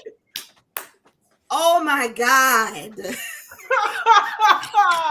That is the quote of the night. Oh, I thought you couldn't top Caesar the report card, but you just did it. Yes. All of y'all look like your daddy. I had to get that out. Ooh. Burn it all down, burn it to the ground, Yes. Dracarys, all of that. I'm tired, y'all. I'm so tired. Oh my God. Whoever would like to go next. Furious, I'm done. A-Town down. I mean, you know what I meant. Honestly, I think the worst part of the Falcons right now is the coach. Because on paper, we are a very talented team. Okay. I told you about paper earlier. On paper, we are a very talented team. When I look at the play calling, and I'm like, oh my God, what is he doing? Terry Fontenot, the new GM, did not hire Arthur Smith. So he might get fired at the end of the season. Smith, if I'm not mistaken, got hired the year before we got Fontenot. So he got hired under Dimitrov. When I look at the talent on the Falcons right now, the majority of that is because of Terry Fontenot. I can only imagine how much better they'll be with a coach that he picks to coach the players that he has picked. However, right now we are 6-7 and number 2 in our division. And I think our division is the worst in the NFL this year. Yep, it is. It just stinks. I mean, right now, our division leader has a winning percentage of 46. I mean, the top 3 teams in your division are all 6 and 7. Yeah. And then it's the Carolina Panthers with 1 win. I mean, I don't know what Carolina is doing. I can't tell if they're intentionally tanking or not. I think they are at this point. They are ruining Bryce Young. That's what they're doing. They're ruining him. That's unfortunate. And I really think Bryce Young is going to be a damn good quarterback in the league. He's going to have to get away from Carolina, though. Well, Carolina's already fired his head coach. Ah, okay. Yeah, Frank Reich was fired about 3 weeks ago. So I wonder who are they going to try and get in. They didn't even wait for Pete Slip Monday. Nope. Because they were the second team to fire their head coach this season. Remember, the Raiders did it. The Raiders earlier back in October. Yeah, but I think we'll be better once Fontenot has a coach installed that he believes in, and not I got to deal with the guy who was here when I got here. Okay. But yeah, I'm much like Qiana. I'm tired of the C's. I mean, their grades are just good enough that they don't get kicked out, but they lost their scholarship a long time ago. Jesus. They lost their scholarship a long time ago. So let me ask both of you this, because I've already said that Washington's head coach is getting fired at the end of the season, and the Chargers head coach, regardless of what they do, is getting fired at the end of the season. And now there are rumors out there that no matter what happens with the Patriots, Belichick is leaving one way or the other. So whether he voluntarily leaves or he actually gets a pink slip, don't know. But those 3 coaches, I believe, will not be at their respective positions. Mm-hmm. Belichick is a name I know, which means he's been in the league for at least 20-some-odd years. Yes, he has. Longer than that, huh? Anytime lay down. So, Qiana and Furious, do you think your coach is going to get fired, or do you actually want him to get fired? I want him to get fired today, right now. Who can I call? Hello? Not now, right now. I was like, can you put me? Jesus, is this the main line? Excuse me. I was like, now, right now. Now. Wake him up and fire him. Excuse me. You. But yeah, with my coach, I think he will get fired, and I want him to get fired. Mm-hmm. Mm-hmm. Yeah, fair enough. Because for as long as he's been there, and we haven't sniffed the playoffs. Fair. And yeah, I will say you have a very talented team. I still ain't gonna apologize for ragging on you for drafting that running back top 10 and not using him. Coaching. That's the coaching job. I mean, again, on paper, we are a very talented team. Mm-hmm. But when you got shitty play calling, and this should piss you off even more because of the potential that is not being taken advantage. See, this is what where is the trauma center? When this is the type of shit when every starting receiver and starting tight end on your team is a stud, when every running back on your team is a stud, there is no reason we should be 6 and 7 right now. No. So I heard something earlier today. Tyreek Hill has more receiving yards than your entire receiving core put together. Quite possibly. Now that was unnecessary. Sounds about right. Emotional damage. No, but it's not just the Falcons. It's like 5 other teams. I believe. And it's like, where are these teams' offenses? Or does he just always get the ball? There's a little. Oh no, he's not the only one getting the ball in Miami. Trust me. Yo, the ball is being spread around in Miami. Them cats is getting yards. I have always liked Miami since the Dan Marino days, but Miami has kind of been a joke, in my opinion, the last 15 years. But this year, and to some degree last year, Miami has turned it around. Well, they are a contender. Yeah. Wait, would you say, James? I'm sorry, I didn't hear you. Last year, Tua got hurt a lot. Those multiple concussions he had pretty much drew the wrong spotlight on the league because of how he was taken care of with those. But they've turned it around to where Miami is a legit playoff contender. Yeah. Oh yeah, they're leading their division. They're only a game up on Buffalo, but they're leading their division. So let me ask both of you this: because Chicago Miami Bears right now in position to get the number 1 pick because they own Carolina's pick, and Carolina is going to have the worst record in the league, so the Bears will be picking first.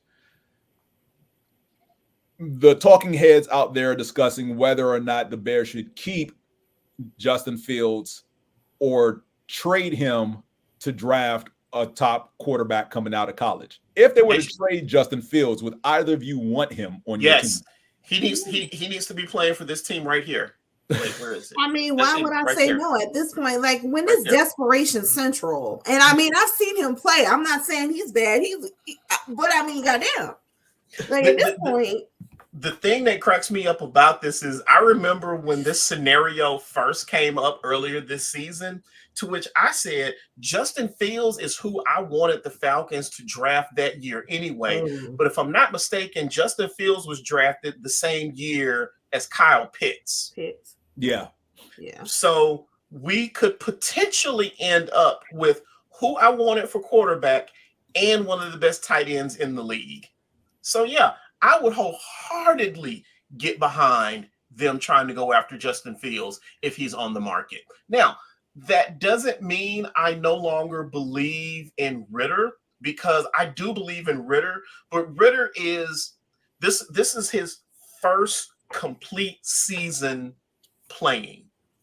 He played 4 games last season. This season he started every game except for how many did Heineke started about 3 or 4 games this year. It wasn't that many. Oh yeah, it was, because he got the last one he got knocked out of, which is why Ritter got the job back. Damn. Yeah. Well, at any rate, this is the end of his first full season, in my opinion. So he's got to get more reps to get better. But to be quite honestly, if somebody like Fields were to become available, I would have a very hard time passing up on him, because Fields as your starter, Ritter as the backup. I don't know if we keep Heineke or not. I don't know. It depends on Heineke at that point. Yeah. But yeah, I would definitely be behind the Falcons going after Fields if he became available. I'm looking for Marcus so I can go make a sign and stand on the street. Help! H-A-L-P, help! I fix my team. H-A-L-P. Help! Matter of fact, I'm gonna go mess with a Madden roster and put Fields on the Falcons and see how well they do. You know what? That's not a bad idea. Let me know. Oh my gosh! Final thoughts from the panel. Joy, on anything. The Marble League is still a thing. Yes, it is. During the pandemic, when nobody could go outside, these guys called like Jelly's Marble Runners started doing races between different colored marbles, and it is dynamic to watch. And it shows you the power of a good announcer, because you're watching marbles go across like little obstacles. It sounds boring. When I tell you it's intense, I think they still posted stuff like as recently as like a week ago. Check out the Marble League because it's awesome. And also check out Blue Eye Samurai on Netflix. Bam. Blue Eye Samurai. Okay. I just put that on my watch list. Yeah, you needed to watch Blue Eye Samurai yesterday. Oh, shit's good. So okay. Qiana. Oh, okay, I'll go. Shout out to Jaden Daniels for winning the Heisman. It was a beautiful thing. I know it was a close. It wasn't close enough. It shouldn't have been close. It shouldn't have been close. Bo Nix is overrated. Yeah, I agree. But I was very, very happy for him. Just all season, just outstanding, excellent. I'm just interested to see what the future holds for him. But very happy finally seeing somebody else out of LSU. I mean, I know Joe Burrow won like a couple years ago or whatever, but I think he's an excellent player. Like I said, I'm really looking forward to see what he does next. Furious? Any black? We rooting for everybody black, except Clarence. Like Issa Rae shirt said, I'm rooting for everybody black. That part. Yep. Final thoughts. I want Bear Sports on TV. Specifically, I want my team to play better on TV. Can I just interject? Go for it. Go for it. The last couple of weeks, it's just been bad football being played. Fundamentally, I don't know. I just be looking at some of the games like, what y'all doing today? What is this? Earning the paycheck. That's what it is. I get it, but getting a paycheck. Back to the basic fundamentals of just good football. But you know what, though, Qiana? Other than maybe about 5 teams in the league right now, there are 5 teams in the league right now that are above average, and everybody else is just average. Just in the water. Just a lot of land. Because I mean, we got the Dolphins, the Ravens, the Cowboys, the Eagles, and the Niners. And the Niners, and then there's everybody else. I mean, because right now I'm just looking at the division listing on ESPN, and every division leader, and I'll include the Lions because the Lions have been playing some good football lately. They've been playing good football, but the rest of the league I don't want to say the rest of the league sucks, but the rest of the league is just not very good this year. It sounds like the definition of sucks. Well, what is she saying? The definition of sucks. Yeah, I mean, C's on the report cards. Well, now that you bring that up, because I mean, the Patriots are 3-10. Who would have thought the Patriots would be that bad?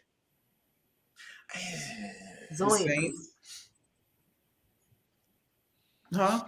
Because when your head coach is also the GM, at some point it's going to blow up in your face. And every pick he's made since you know who left to go to Tampa and then subsequently retire has pretty much blown up in his face, especially those on the offensive side of the ball, which is where they've been struggling since you know who left. Fair. Why do you say that like it's Voldemort? I mean, we don't speak that name in here because we don't like that dude. Nobody on this panel likes that dude.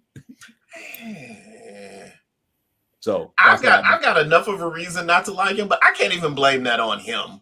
I feel like you sold his soul to the devil and it worked out for him pretty well. Oops. So I mean, six Super Bowls. 6. So who do I have to sell to the devil for the Falcons to be that good? I don't think you have enough. You got to sell to Jermaine Dupri. So deaf. What would he do? Put together the halftime show? What? I just be making up shit. But yeah, Ferris, to your point, like there are 16 teams in each conference. There are, I think, 10 teams in the AFC that are 7-6 alone. Just 10 of the 16 teams in the AFC alone are 7-6, and 8 of the teams in the NFC are 6-7.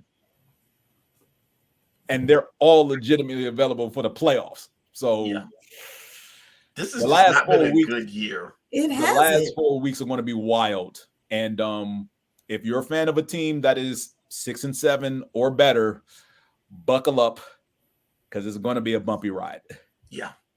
Buckle up. We done already been in a 10-car crash, thrown out the 18-wheeler.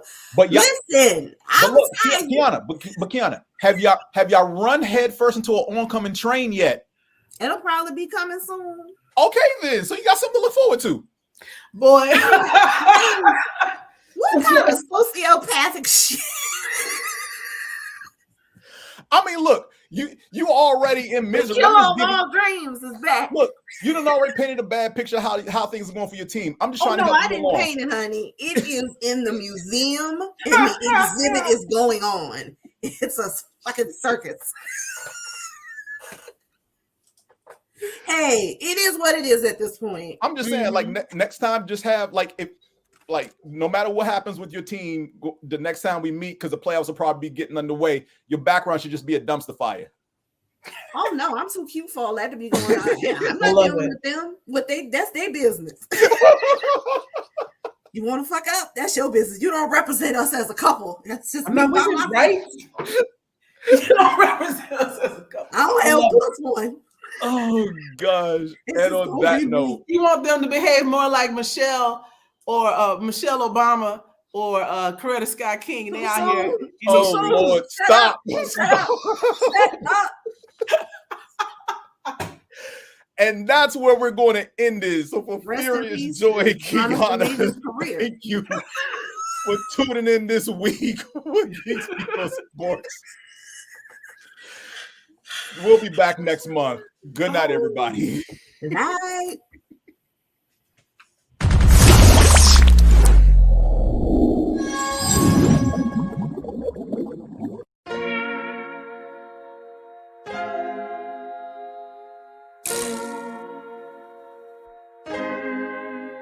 So many stories left to tell, even if we have to ourselves. Can keep history on the shelf. If we won't tell it, we will. If this the land of the free, it was a freedom then. When they annexed Hawaii and called it Cedar Lands, without any type of payment and no signing off. Called themselves the Republic in 1894.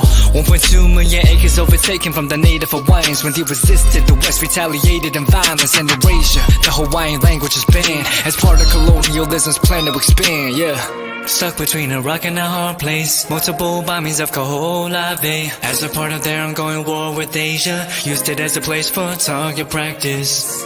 No consent or compensation. Colonizers call for annexation. No work out for all the locals. School will never let you know. So many stories left to tell, even if we have to ourselves. Can keep history on the shelf. If we won't tell it, we will. Too many stories left to tell, even if we have to ourselves. Can keep history on the shelf. If we won't tell it, we will. We will. So if we put Hawaii into perspective, well, Black and Asian history is interconnected. Considering the fight with the Pacific, then of course, versus Asia, they was treated as a middleman for war, but didn't let the Western colorism run its course, cause dark skin was a sign of dignity to core. The land was taken in the name of capitalism, when prior to it was an actual kingdom. Clap back at the system. Stuck between a rock and a hard place. Multiple bombings of Kaho'olawe as a part of their ongoing war with Asia. Used it as a place for target practice. No consent or compensation. Colonizers call for annexation.